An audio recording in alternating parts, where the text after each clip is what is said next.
وہ رازدانہ انداز میں کہہ رہی تھی، اور بازل تو ایسے ہو گیا جیسے کاٹو تو بدن میں لہو نہیں۔ اس کے دماغ میں صرف ایک بات گونج رہی تھی، آریہ اور اس کا بچہ۔ اگر ان دونوں کو کچھ ہو گیا تو وہ گاڑی کی چابیاں اٹھاتا شاہ ہاؤس کی جانب چل دیا۔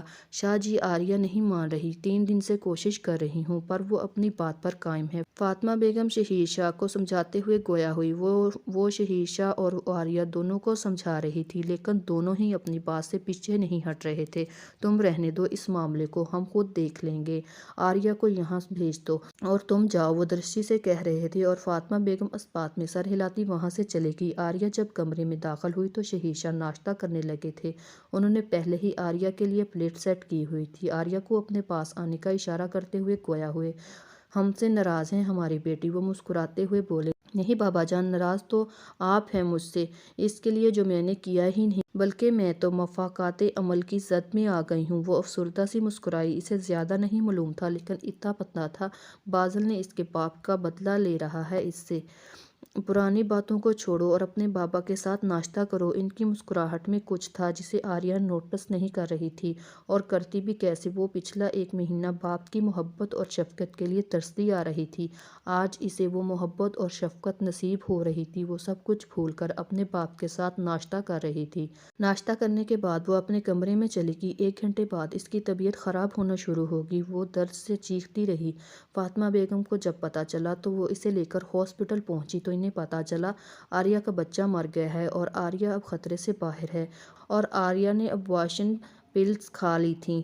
آریہ کو 4 گھنٹے بعد وہ ہاسپٹل سے گھر لائی۔ آریہ نے ایک آنسو بھی نہیں بہایا، لیکن اپنی طرف بڑھتے ہوئے شہیر شاہ کو دیکھ کر وہ آپے سے باہر ہو گئی، اور ذہنی انداز میں شہیر شاہ پر چیخ رہی تھی، بابا آپ نے مجھے دھوکہ دیا، آپ نے میرے بچے کی جان لی، آپ قاتل ہیں میری اولاد کے، آپ کو ڈر نہیں لگا اس کا قتل کرتے ہوئے؟ کبھی سوچا ہے آپ نے کہ کیا جواب دیں گے اللہ کو ایک انسانی جان کا قتل کرنے کا؟ مجھے گھن آ رہی ہے خود سے۔ آپ میرے بابا ہیں اور میں آپ کے جسم کا حصہ ہوں۔ کاش مجھے پتا ہوتا کہ آپ اتنا گر جائیں گے تو میں کبھی آپ کے فریب میں نہ آتی، کبھی آپ کو معاف نہیں کروں گی۔ اسی لمحے بازل بھی اندر آیا۔ وہ آریہ کی گفتگو سن چکا تھا۔ بازل خاموش سا کھڑا کبھی آریہ کو دیکھ رہا تھا، کبھی شہیر شاہ کو۔ آریہ اپنی بات مکمل کرتی جانے کے لیے مڑی تھی، اس کی نظر بازل پر پڑی۔ وہ شکستہ سے قدم اٹھاتی بازل کے پاس گئی اور ایک زوردار تھپڑ بازل کے منہ پر مارا، اور اس کا گریبان پکڑتی چیخی، ان کے ساتھ ساتھ تم بھی قاتل ہو میرے بچے کے، تم سب نے برباد کر دیا مجھے۔ نکاح کرنے کی ہمت تھی نا تو اپنی بیوی کے بارے میں جاننے کی ہمت بھی رکھتے، اسے تحفظ دینا تمہاری ذمہ داری تھی۔ میں تم سب کو کبھی معاف نہیں کروں گی۔ روز محشر آپ دونوں کا گریبان پکڑوں گی، اپنے بچے کا خون کبھی نہیں بخشوں گی۔ وہ اپنی بات مکمل کرتی وہاں سے چلی گئی۔ بازل کے کانوں میں آریہ کے الفاظ باگشت کر رہے تھے، شہیر شاہ اور فاطمہ بیگم سکتے کی عالم میں تھا۔ بازل وہ شخص تھا جس نے آریہ سے نکاح کیا تھا، لیکن کیوں؟ بازل لمبے لمبے ڈاک بھرتا وہاں سے چلا گیا۔ بازل جب گھر پہنچا تو علی لاؤنج میں بیٹھا ویڈیو گیم کھیل رہا تھا۔ بازل نے اس کے سر پر پہنچ کر ایک جھٹکے سے اس کو اپنے سامنے کھڑا کیا اور مکوں کی برسات علی پر شروع کر دی، اور دھاڑتے ہوئے اس سے پوچھنے لگا، تمہیں پتا تھا کہ آریہ ماں بننے والی ہے؟ جواب دو، کچھ پوچھ رہا ہوں تم سے۔ ہاں مجھے پتا تھا اس بارے میں، 2 دن پہلے ہی پتا چلا۔ علی اپنے ہونٹوں کے پاس سے نکلتا ہوا خون صاف کرتے ہوئے بولا، تو تم نے مجھے کیوں نہیں بتایا؟ تم جانتے ہو اس شہیر شاہ نے میرے بچے کو مار دیا ہے، قاتل ہے وہ میری بچے کا۔ میں اب شہیر شاہ کو نہیں بخشوں گا، اب اسے اتنی دردناک موت دوں گا کہ اس کی روح کانپ اٹھے گی، اور تم مجھ اپنی شکل نہ دکھانا، کیونکہ تم بھی اس سب کے ذمہ دار ہو۔ تم مجھے بتا دیتے تو میں اس کو بچا لیتا۔ اب کہ وہ بے بسی سے بولا، اپنی پہلی اولاد کھونے کا کرب اس کی آنکھیں، اس کا لہجہ بخوبی بیان کر رہے تھے۔ بازل مجھے غلط مت سمجھو، میں نے یہ سب ہمارے انتقام کے لیے کیا ہے۔ اگر میں تمہیں بتا دیتا تم اپنا انتقام بھول جاتے اور آریہ کو معاف کر دیتے، تم بھول جاتے وہ شہیر شاہ کی بیٹی ہے، جس کی وجہ سے ہماری ماؤں کی عزتیں مٹی میں مل گئیں، جس کی وجہ سے ہمارے باپ قتل ہو گئے، اور حنان جو اس نے اپنا نام تک نہیں دیا، ہی شہیر شاہ نے تم سب بھول جاتے وہ یاد دلانے والے انداز میں بولا۔ اس کے لہجے اور آنکھوں میں کرب تھا، وہ تکلیف جو اتنے سالوں سے کم نہیں ہوئی تھی۔ میرا بچہ اس انتقام کا حصہ نہیں تھا، وہ آنکھیں میچ کر بول رہا تھا۔ وہ بچہ آریہ کا بھی تھا، لیکن شہیر شاہ نے کیا کیا؟ اپنی لاڈلی بیٹی جس میں اس کی جان بستی تھی، اس کے بچے کو موت کی نیز سلا دیا۔ جانتے ہو کیوں؟ کیونکہ اس کے لیے اس کی عزت پیاری ہے، اس کی بیٹی کی اولاد نہیں۔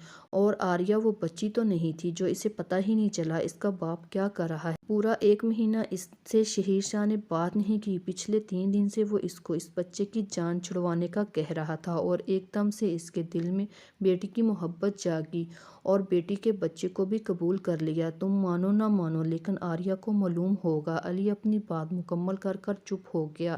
بازل اسے دیکھتے ہوئے خالص نظروں سے گویا ہوا۔ اگر ایسا ہے تو آریہ کو بھی نہیں چھوڑوں گا، میں اس سے بھی جواب دینا پڑے گا اس کو۔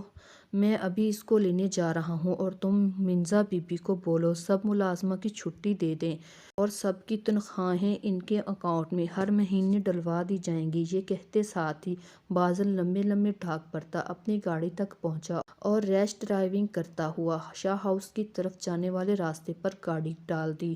آریہ ابھی اپنے کمرے میں بیٹھی آنسو بہا رہی تھی جب ایک جھٹکے سے اس کے کمرے کا دروازہ کھلا اور بازل اندر آیا اور آریہ کے سر پر پہنچ کر اس کے بالوں کو مٹھی میں جکڑتے ہوئے اسے اٹھایا اور سرگوشی کے انداز میں اس کے کان کے قریب ہوتے ہوئے بولا، صرف 10 منٹ ہے تمہارے پاس، جو ضروری سامان ہے لو، بغیر کسی چوں چرا کے۔